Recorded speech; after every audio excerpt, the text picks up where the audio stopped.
Good morning, children. We'll continue the lesson, Elder Brother, where we stopped. I'm sure you have enjoyed the lesson. And I think we stopped at the end of page 82. And the difference between the two brothers is the elder brother is always with his books. He's always studying. He doesn't take time to relax. He doesn't go to the playground even when there are matches. But he does not do well in the board exams or in the class exams, not board exams, in the class exams. The younger brother is more intelligent. He understands better than the elder brother. So that difference is there. That is why the younger brother needs only less time to study. His understanding power is greater and he is able to understand things better than the elder brother. So even if he does not put much effort or much time in his studies, he always stands first in the class. But then what you study, you should study intelligently, not just learn it by heart, and you should think of applying what you study into your practical life. That is important. So don't learn by rote, don't learn by heart, but read the lesson, understand what the author or poet or is trying to tell you, the message is that he is trying to tell you. So always the younger brother gets a scolding from the elder brother. If ever he goes out to play, if he does not study all the time, he is getting a scolding. So the younger brother decides to draw up a schedule.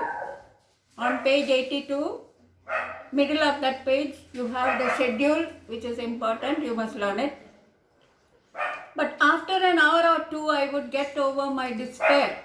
He's disappointed, he's depressed because of the scolding which the elder brother gives him, since he does not put all his time into study. After an hour or two, I would get over my despair and resolve to study. He decided to study with all my might. He decided to put all his mind and heart into his studies. He drew up a schedule. I draw up a schedule is a timetable for studying on the spot. At that moment itself, he drew up a timetable. In my timetable, the time for play was entirely absent.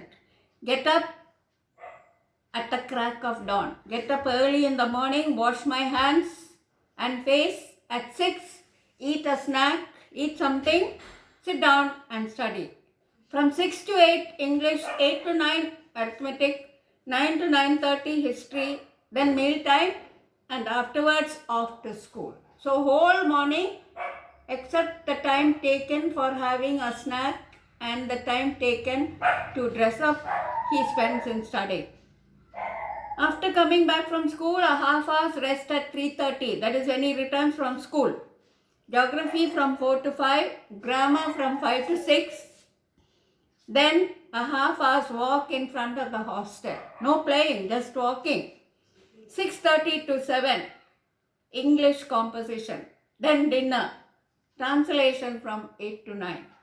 Hindi from 9 to 10, from 10 to 11, miscellaneous. That is all other subjects which he has to do, or homework which is left undone, any other subject. Then off to bed. But it is one thing to draw up a schedule. It's very easy to give advice, but to follow the advice is difficult. So here he draws up a timetable for studying, but he is not able to follow it. And another to follow it. It is one thing to draw up a schedule, another to follow it. It began to be neglected from the very first day. He could not keep the timetable even on the first day. The inviting green expanse of the playground expands this large area. When you look out of the window, he could see. When he looks out of the window, he could see the playground, and it is calling him to come and play. That is inviting him. The inviting green expanse of the playground, the balmy winds, the cool, pleasant winds, the commotion of the football, the children on the football ground clapping, cheering, shouting. It's all very exciting for him. And he cannot resist the temptation to go out and play. The inviting green expanse of the playground, the balmy winds, the commotion on the football field, the exact exciting stratagems of prisoners' base. That is the plans which one side uh, devices in order to defeat the opponent, the opposite side. And the speed and flurries of the volleyball, that is the running and the movement, the quick movement, the running on the court would all draw me mysteriously and irresistibly. He would be drawn, he would be inclined, he would have a temptation to go out and play. All these things which I read, which I said just now, invited him, seemed to invite him, seemed to call him to the playing fields. As soon as I got there, I forgot everything. The life-destroying schedule. For the younger brother, it is as if it is destroying his life, the timetable which he has drawn up. Because he is interested in playing and he is eager to play. The books that strained your eyes, he has to read. Remember earlier the elder brother told him, you have to, English is no laughing matter, you have to wear out your eyes morning and night. English is no laughing matter means it is very serious. You have to study it seriously. You have to take time and effort. And that is what it meant. English is no laughing matter. You have to wear out your eyes morning and night. You have to read. You have to continue to write. Continue to read till your eyes get tired. So, life-destroying schedule. That is the life-destroying schedule mentioned in the lesson. The books that strained your eyes, I couldn't remember them all. And then my brother would start again. He would go out and play, and when he returned, the brother would continue to scold him. He would start again, he would begin to scold him again. I would stay well out of his way. He tried not to attract the attention of the brother. He came into the room quietly. I would stay well out of his way, try to keep out of his sight, come into the room on tiptoe. On tiptoe means walk very quietly. So he wouldn't know. He wouldn't realize that the younger brother had left the books and gone out to play. But if he spotted me, spotted there, if he saw me, it would be my death. Means he could not bear the scolding. The elder brother would scold him very strongly, very firmly, and he could not bear it. That is the meaning of that. He could not suffer the scolding. He could not bear the scolding. It would be like death for him. The yearly exams came around, my brother failed. So in spite of all the study and effort which the elder brother put in, he failed. I passed and was first in my class. Very surprising. The younger brother stood first. There was only 2 years difference left between him and me. Now I could be a little proud of myself, and my ego was inflated. Ego means the pride which you have in yourself, in your achievement, thinking about yourself. Inflated means becoming bigger, increasing. My brother's sway over me was over. He thought at that moment the brother's control over him was over. Now the brother would not scold him. Because the brother failed, elder brother failed, younger brother stood first in class. Though younger brother put only minimum effort and minimum time in his studies, elder brother put all the time, all the energy, all the effort into his studies, he failed.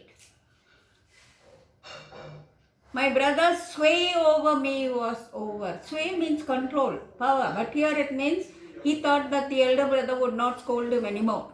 As I began to take part freely in the games, my spirits were running high. Now, he took more part in the games. He took spend more time in playing, in enjoying himself.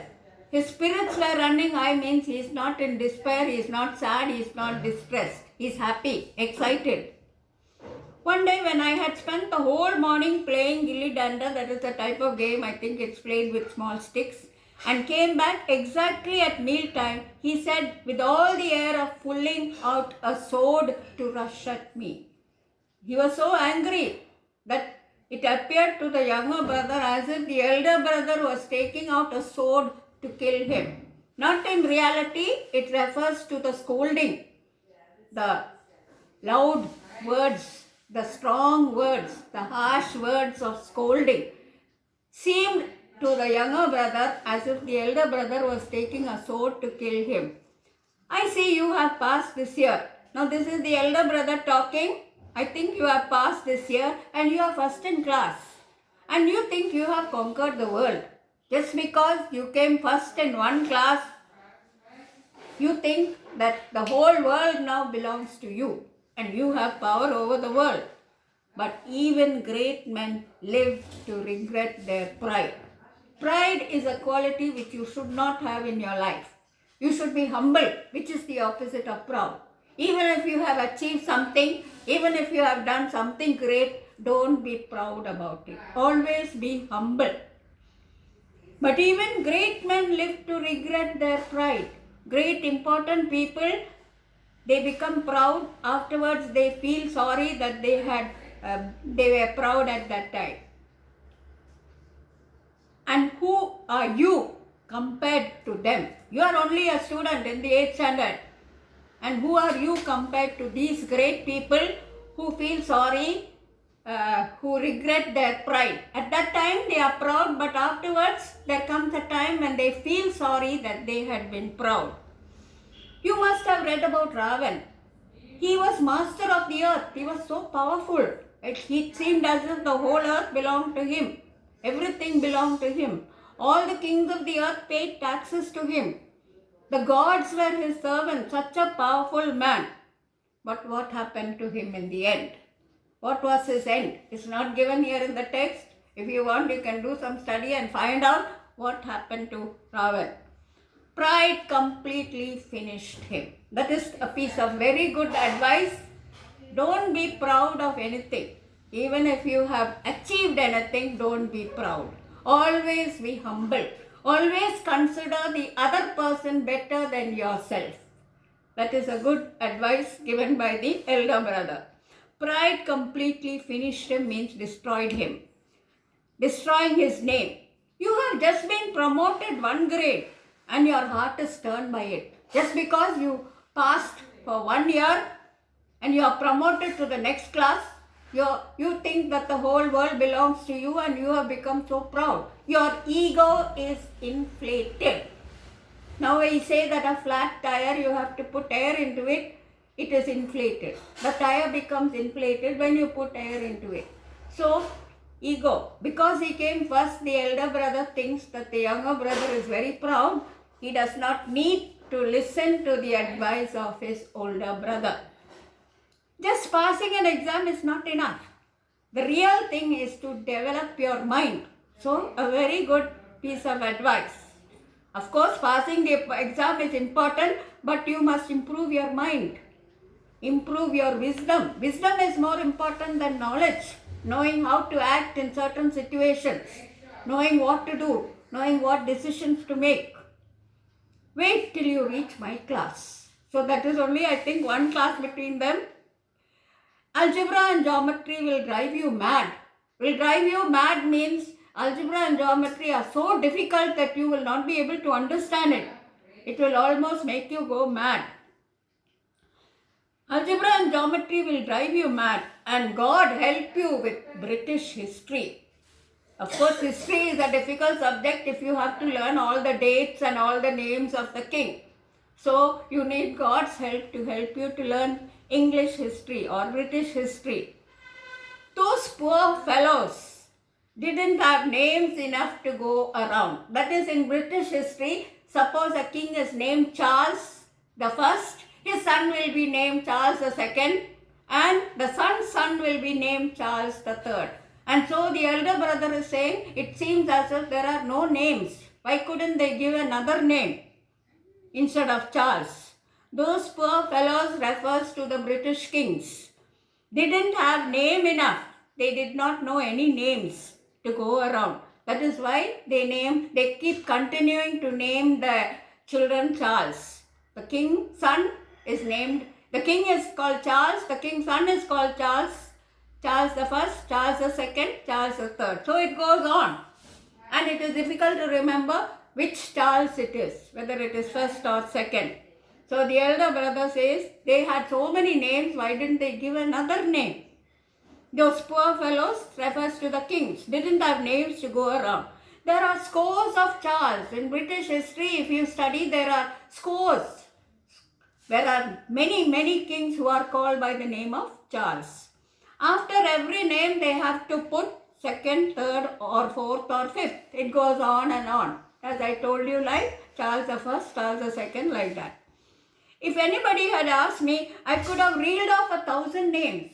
If these kings, if I had lived at the time of these kings and if they had asked me for a name, I could have by heart told them, I know so many names by heart.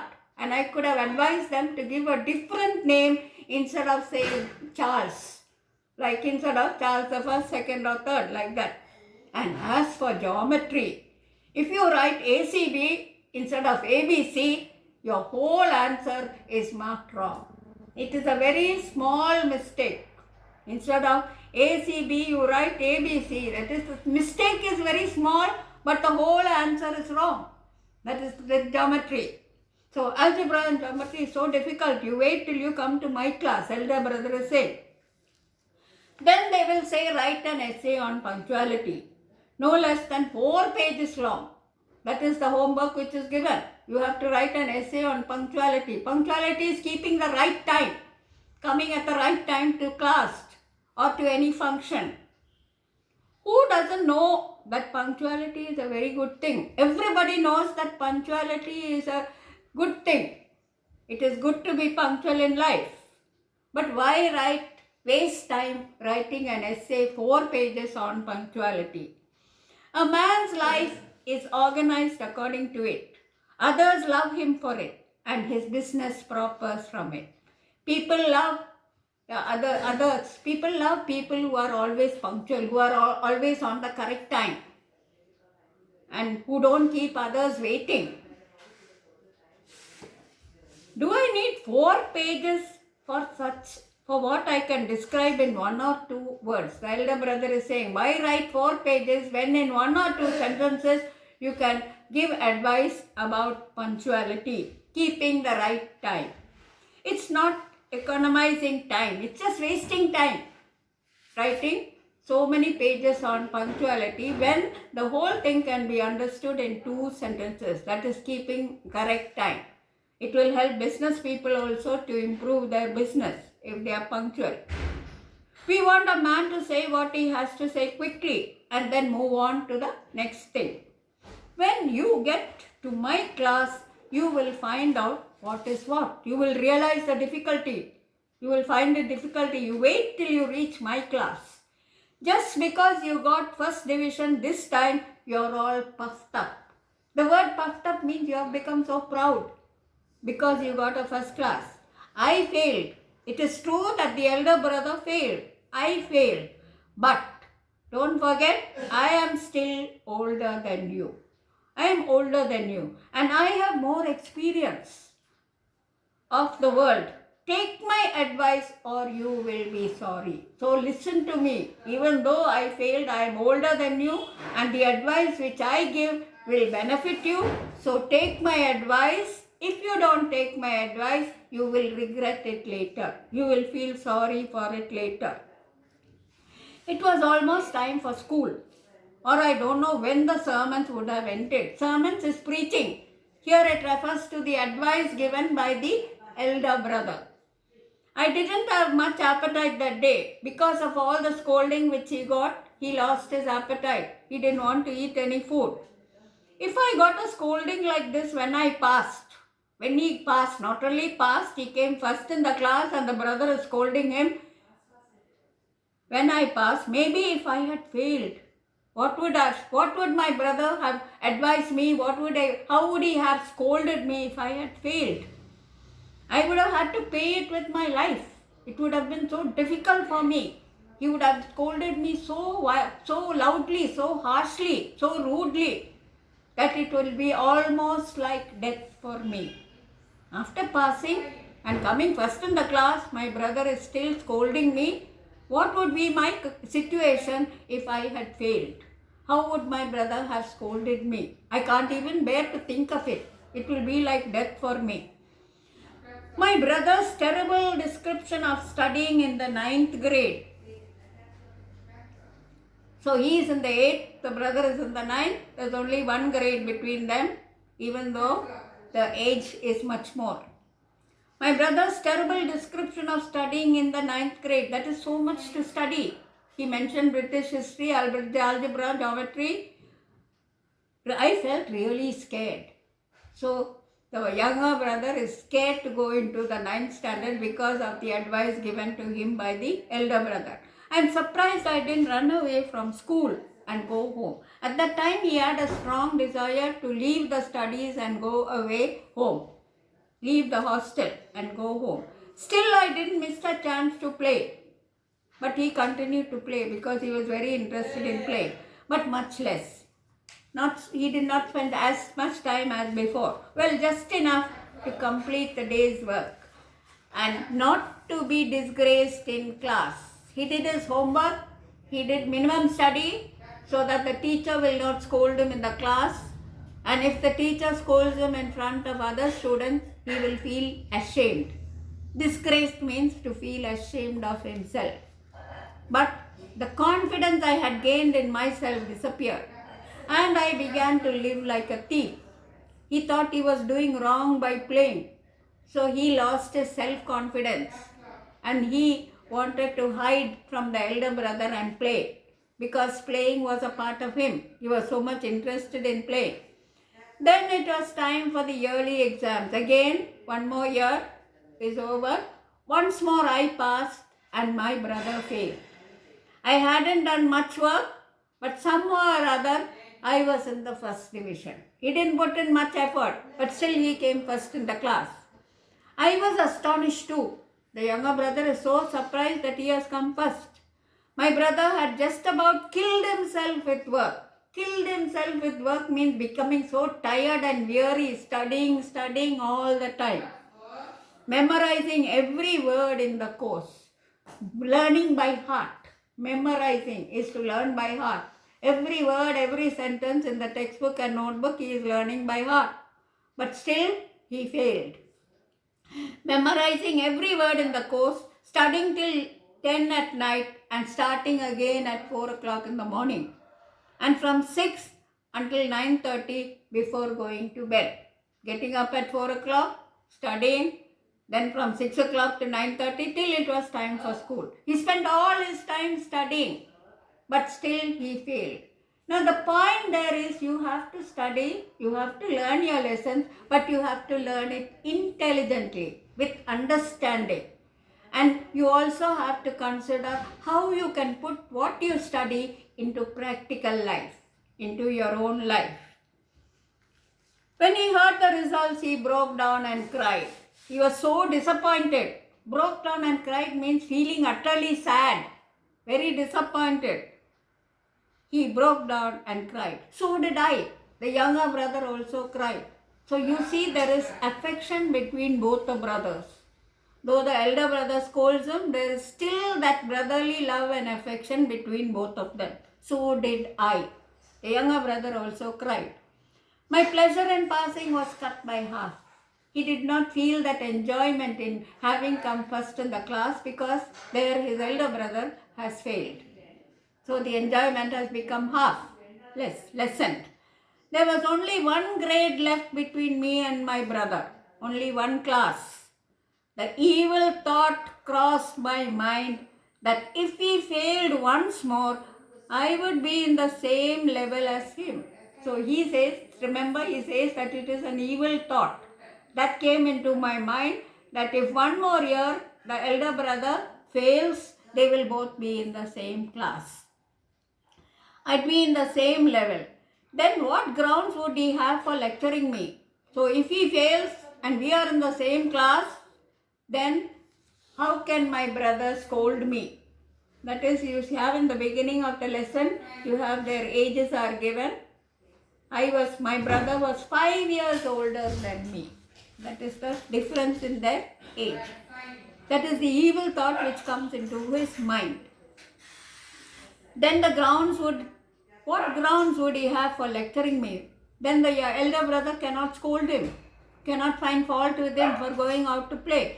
But I violently rejected the thought.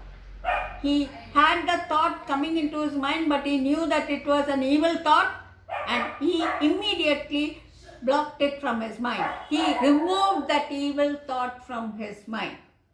Thoughts come into our minds very often, but if you feel that your thought is not right, immediately put it off your mind. Remove it from your mind, like what the younger brother did. After all, he had scolded me only with the intention of helping me. Now, the elder brother scolded the younger brother only with the idea of helping him. He wanted to improve him, he wanted to help him, not by making him sad and desperate and all. Maybe after all, he had scolded me only with the intention of helping me. Maybe it was because of his advice that I had passed so easily and with such good marks. Now there is a change in the thought process of the younger brother. He realizes that the elder brother's intention, idea in scolding him was good. He did not scold him to do any harm to him. He only meant good for him. And he realized that maybe it was because of the scolding that he passed with such good marks. But now a change came over my brother. Another change came over the elder brother also. He became more gentle. Perhaps he felt that he no longer had the right to tell me off. Maybe the younger brother is thinking that the elder brother realized he did not have the right to scold him because he came first and the elder brother failed. Perhaps he felt he no longer had the right to tell me off, or at least not as much as before. Maybe because before when he had not failed again and again, maybe he could have scolded him, but now that he had failed, the elder brother becomes more gentle towards the younger brother. My independence grew. I began to take unfair advantage of his tolerance. Tolerance means bearing, putting up. It's given there the meaning, willingness to accept something you may not agree with. That is, I half started to imagine that I had passed the next time whether I studied or not. So, the younger brother thought that even if he does not study at all, even if he spends all the time playing, he will be able to pass. So that was the wrong thought which came into his mind. And the thought came because he passed and the elder brother failed in spite of all the study that he had done. The little I used to study because of my brother ceased. Because the advice of his brother, he used to study little, and that was enough for him because he was intelligent, he could understand. And maybe the older brother did not understand what he was studying, but he spent all the time, maybe even when his brain was tired, his eyes are tired, he did not take time to relax, so he did not understand as easily as the younger brother. And so because the elder brother became more gentle towards him, he stopped studying altogether.